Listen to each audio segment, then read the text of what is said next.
Kwa wale wote ambao wako chini ya miaka 10, manake wanapaswa kupata chanjo hii ya polio.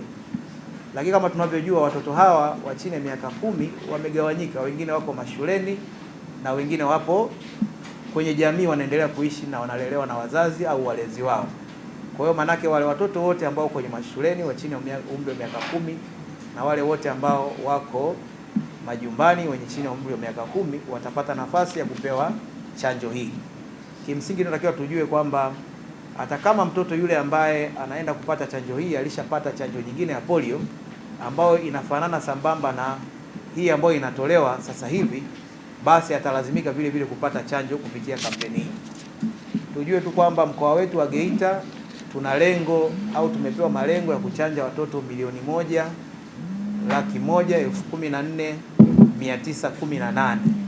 Hao ndio watoto ambao tutapaswa kuwafikia ambao wako chini ya umri wa miaka 10. Na chanjo hizi kimsingi zitatolewa kwa matone, lakini kama tunavyojua Shirika la Afya Ulimwenguni pamoja na Wizara ya Afya wametuthibitishia kwa kipindi chote cha utoaji huduma ya chanjo kupitia programu yetu ya chanjo ya kitaifa kuwa chanjo hizi ni salama, zinaweza zikatolewa na wala hazina madhara yoyote kwa yule ambaye atapatiwa chanjo. Tutachanja chanjo hii kwa awamu mbili. Awamu ya kwanza inaanza tarehe 24 kama nilivyosema mpaka 27 mwezi wa 3, lakini awamu ya pili itaanza tarehe 7 mpaka tarehe 10 mwezi wa 5. Lengo letu ni nini? Lengo ni kwamba utakapowachanja watoto hawa mara mbili, maanake utaongeza uwezekano mkubwa wa kuwakinga dhidi ya ugonjwa wa polio. Kama mnavyofahamu, dunia sasa hivi iko kwenye hatua za mwisho za kuondosha kabisa ugonjwa wa polio duniani, lakini bado zipo nchi ambazo zina visa vya ugonjwa wa polio. Kwa hiyo ili kuweza kuondosha kabisa, na ndani ya nchi yetu kwa muda mrefu tumekuwa hatuna hivi visa, ili kuweza kuondosha kabisa, njia pekee ni kuhakikisha kwamba watoto wetu wanapata chanjo na wanakingwa dhidi ya ugonjwa wa polio. Madhara ya ugonjwa wa polio pamoja na madhara mengine mengi ambayo mtoto anayapata au mtu anayapata, lakini kubwa ni kupooza na kutokuwa na uwezo wa kufanya kazi zake kama sisi wengine tulivyo hivi. Kwa hiyo kwa lugha nyingine inasababisha ulemavu wa kudumu.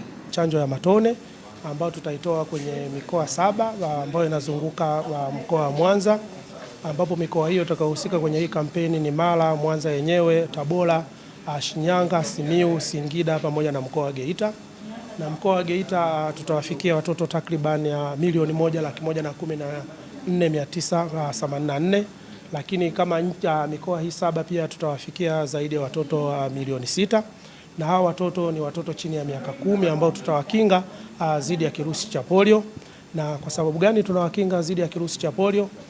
Wizara ya Afya, mpango wa taifa wa chanjo, ina kawaida ya kufanya ufuatiliaji ambao tunaita kitaalamu surveillance, ambapo tunafanya kwenye vituo vya kutolea huduma ya afya, lakini pia tunafanya kwenye environmental site ambayo ni mazingira, kwenye maji ya chooni au mashimo ya maji taka, ambapo huwa tunachukua sampuli na kupima.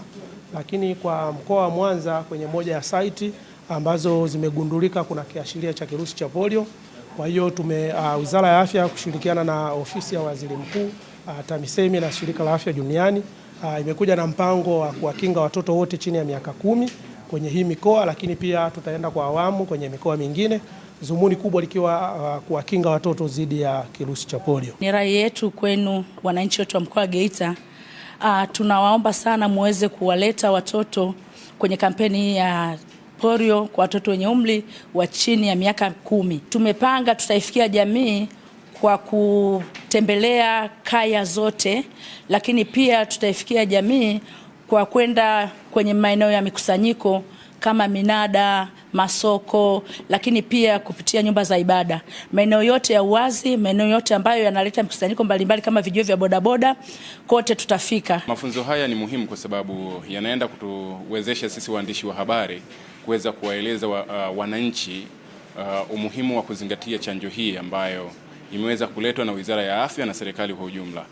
Kwa maendeleo ya sekta ya utalii na huduma za hoteli nchini, Parrot Hotel iliyopo Kaloleni katikati ya jiji la Arusha ni fahari ya Tanzania. Ina bwawa la kisasa la kuogelea na kupumzika kwa watu wa rika zote, mapokezi yenye ubora hapa Utapata kahawa safi na vinywaji baridi vya kila aina, lifti za kisasa za kupeleka kwenye floor 13 zenye vyumba zaidi ya 100, vyumba vya kulala vyenye mazingira salama na tulivu, vyenye joto la upendo na baridi ya starehe, kumbi za mikutano zenye vifaa vya kisasa, mazungumzo ya kitaifa na kimataifa, sehemu nadhifu ya chakula yenye kuleta hamu, vyakula vyenye viwango vya ubora wa afya. Baada ya uchovu wa kutwa nzima, kuna baa ya kipekee kwa jioni yako ya kukumbukwa. Karibu Parrot Hotel kuonja ladha mpya ya maisha.